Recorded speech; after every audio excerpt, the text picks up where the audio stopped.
আসসালামু আলাইকুম। তানজিলাস কিচেনের পক্ষ থেকে সবাইকে অনেক অনেক ধন্যবাদ জানিয়ে আমার আজকের রেসিপিটি শুরু করছি। আজকে আমি একটু ভিন্ন স্টাইলে কালোজিরা ভর্তা করে দেখাবো।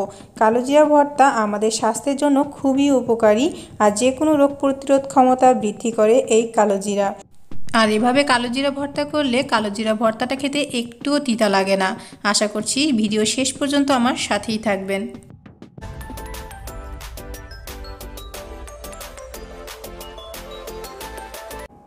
এই কালোজিরা ভর্তাটা তৈরি করার জন্য একটি প্যান আমি চুলায় বসিয়ে দিলাম আর তাতে দিয়ে দিলাম 1 টেবিল চামচের মতো সরিষার তেল।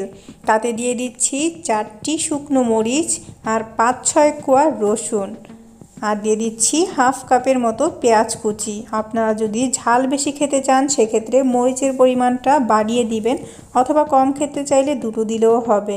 তারপর আমি এখানে 3 থেকে 4 টেবিল চামচের মতো কালোজিরা দিয়ে দিলাম। এই কালোজিরা ভর্তাটা যেহেতু একটু আলাদা স্টাইলে তৈরি করা হয় তাই এখানে খুব বেশি কালোজিরা লাগে না, কারণ এখানে পেঁয়াজ রসুন অন্যান্য উপকরণও থাকে। তারপর দিয়ে দিতে হবে স্বাদ মতো লবণ। লবণ দিয়ে একটু নেড়েচেড়ে এটাকে হালকা বাদামি রং করে ভেজে নিতে হবে। এই তো ভাজা হয়ে গিয়েছে, 2-3 মিনিটের বেশি ভাজার দরকার নেই। তারপর একটি পাটা নিয়ে নিয়েছি, সেখানে আমি এখন কালোজিরাটা বেটে নিব। এই কালোজিরা ভর্তাটা কিন্তু পাটায় বাটলেই সব থেকে বেশি বেটার, কারণ এটা ব্লেন্ডারে ব্লেন্ড করলে খুব সুন্দরভাবে অনেক সময় ব্লেন্ড হতে চায় না। তাই পাটায় বাটা ভর্তা আর ব্লেন্ডারে করা ভর্তার স্বাদটাও কিন্তু অনেক পার্থক্য থাকে। এটাকে আমি 2-3 বার এরকম একটু মিহি করে বেটে নিব।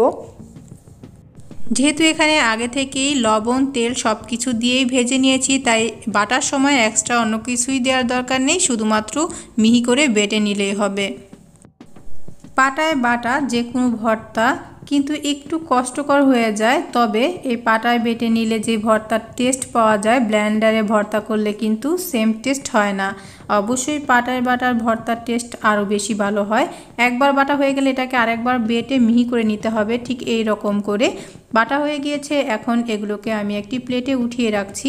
এই ভর্তাটা আপনারা বাইরে রেখেও 3-4 দিন খেতে পারবেন আর ফ্রিজে রাখলে 1 সপ্তাহ ভালো থাকবে, যেহেতু সব কিছুই তেলের মধ্যে ভেজে নেওয়া হয়েছে।